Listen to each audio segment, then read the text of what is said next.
தமிழ்நாட்டில் 718 கோடி ரூபாய் முதலீடு செய்கிறது ஸ்னைடர் எலக்ட்ரிக் குழுமம். அண்மை செய்தியாக பார்க்கிறோம். கூடுதல் விவரங்களை வழங்குவதற்காக செய்தியாளர் கண்ணன் இணைகிறார். விவரங்கள் கண்ணன்.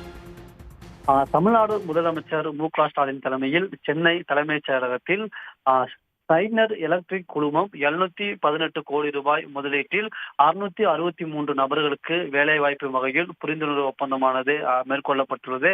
அதன்படி பார்த்தோம் என்றால் அந்த நிறுவனமானது சென்னை மற்றும் கோயம்புத்தூரில் உள்ள தனது ஆலையை விரிவாக்கம் செய்ய உள்ளது. மேலும் ஓசூரில் இந்த நிறுவனமானது தனது புதிய ஆலையை அமைக்க உள்ளது. இந்த புதிய ஆலையில் மின்கலன்கள் மற்றும் குளிர்விப்பு தீர்வுகளுக்கான புதிய ஆலையானது அமைக்கப்பட உள்ளது.